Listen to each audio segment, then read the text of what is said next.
estudios de autoensamblaje supramolecular y análisis espectroscópico de oligómeros empleados para la remoción de contaminantes en aguas residuales.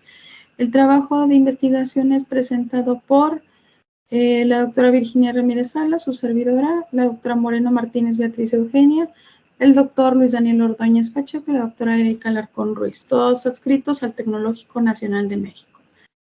Como todos sabemos, el agua es uno de los recursos naturales más preciados en el mundo, pero solamente el 3% se contempla para consumo humano, mientras que el 97% está distribuido en mares y océanos. Los imprevistos y los desastres ambientales recientes de la zona han generado la necesidad de crear materiales para que contengan los derrames de crudo en el mar y así recuperarlo de manera rápida y eficiente. Los aspectos geomorfológicos son determinantes en la problemática del sistema.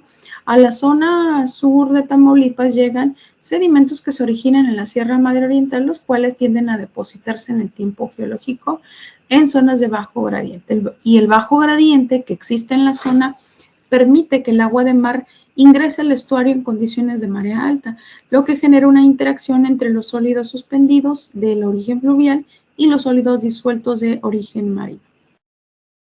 La importancia de este trabajo radica en la obtención de materiales amigables con el ambiente que permitan la remoción rápida, eficiente y precisa de los contaminantes en cuerpos de agua o en efluentes y de esa manera disminuir el nivel de contaminación del mismo.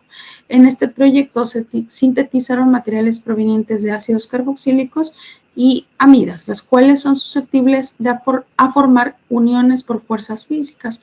Cabe mencionar que en esta primera parte del trabajo solamente se reportan la síntesis de materiales provenientes de ácidos carboxílicos y básicamente haluros de alquilo.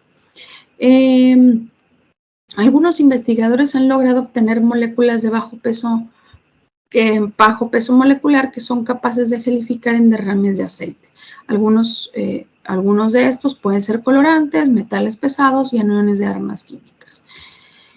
Los organogeladores exhiben propiedades termotrópicas y esto genera un interés muy peculiar y con gran potencial en la aplicación como sensores, bioquímica, plantillas para la fabricación de nanoestructuras y algunos modificadores reológicos. A pesar de que se han desarrollado muchos tipos de oligómeros, se tienen pocas referencias de la capacidad de los geladores para presentar autoensamblaje en un solvente de manera selectiva, en otro solvente de una mezcla dada. Los oligómeros derivados de alcóxidos metálicos, así como de haluros de alquilo, tienen la particularidad de conservar una estructura fibrilar sin que se colapsen en el momento en que se remueve el solvente. En este trabajo, los materiales se analizaron mediante la técnica de caracterización FTIR para identificación de grupos funcionales y debido a esta condición, el autoensamblaje y las pruebas de termorreversibilidad permitieron obtener los calores latentes de cada molécula. El proceso de gelificación implica que el autoensamblaje de organogeles o de oligómeros de bajo peso molecular para dar un aspecto similar a un polímero fibrilar se inmovilizaron en el solvente orgánico y formaron una red tridimensional con enlaces cruzados o cadenas enmarañadas para geles químicos y físicos. Para la metodología y preparación de estos tres materiales, básicamente consistió en la reacción de una solución con un alcóxido, específicamente el alcoxibenzoato, y también se diluyó en dimetilformamida. Adicionalmente, se agregó el carbonato de potasio para llevar aproximadamente a unas 2 horas de reacción a temperatura entre 60 y 65 grados. Posteriormente, se le agrega el bromuro. Este bromuro fue cambiando en su cadena estructural. Y, por ejemplo, aquí agregamos en primera instancia el bromo hexadecano, el bromo tetradecano y, por último, el bromo tridecano. Se deja reaccionar cualquiera de estas combinaciones de la reacción por unas 8 horas a la misma temperatura. Al término de la reacción, el contenido del matraz se deja enfriar a temperatura ambiente o inmediatamente se puede verter en un vaso que contenga agua fría con hielo. El producto obtenido es un producto blanco y se cristaliza fácilmente y posteriormente se lleva a filtrado mediante vacío. Se coloca en un cristalizador y en un desecador de unos 3 a 4 días aproximadamente para eliminar cualquier porcentaje de humedad. Posteriormente se realizaron pruebas de gelificación por duplicado a las moléculas obtenidas, específicamente C1, C16, C12, C14 y C13, C16 en diferentes solventes con una concentración inicial del 5%. Se probaron 17 solventes diferentes, pero solamente en algunos de ellos lograron gelificar a esta concentración, como por ejemplo el metanol, etanol, propilencarbonato, acetato de etilo, entre otros.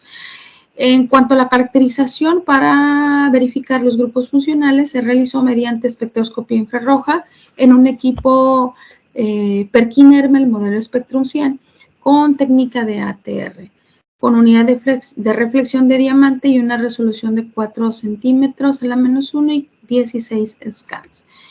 Los resultados obtenidos en el infrarrojo específicamente son para la molécula C1-C16 y C3-C16. En ambos espectros logramos observar el grupo éster a 1725, los anillos aromáticos a 1609, los grupos metilos metilenos en el rango de 3020 y 2850, así como la existencia de flexiones y efecto de cadenas alquílicas entre 700 a los 762 centímetros a la -1. Por último, en las pruebas de gelificación se obtuvieron a diferentes concentraciones, específicamente del 1 al 10%, se realizaron en viales y se mezcló una cantidad considerable de el oligómero más el disolvente. El organogel se dejó reposar a temperatura ambiente durante 20 minutos y se calentó suavemente hasta que se obtuvo una solución homogénea. Luego se enfrió y se mantuvo a 10 grados centígrados. En estas tres tablas, tabla 1, 2 y 3, podemos observar las pruebas de gelificación realizadas a los tres materiales. Determinando que en metanol, en propilencarbonato, en dimetilformamida y etanol fue posible observar dicha formación del organogel.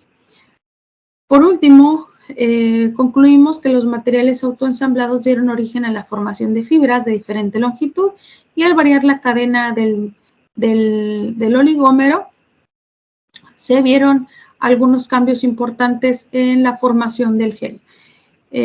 Primordialmente gelificaron en disolventes polares. Esto lo manifestaron las imágenes cuya morfología encontrada varía los tipos de fibras, varía el tamaño de las fibras y pudiendo obtener también hasta listones en algunos casos. En algunas moléculas estudiadas en este trabajo, las fuerzas que dirigen el autoensamblaje son las fuerzas pp, dipolo-dipolo y van der Waals. Y por último, las referencias consultadas para este trabajo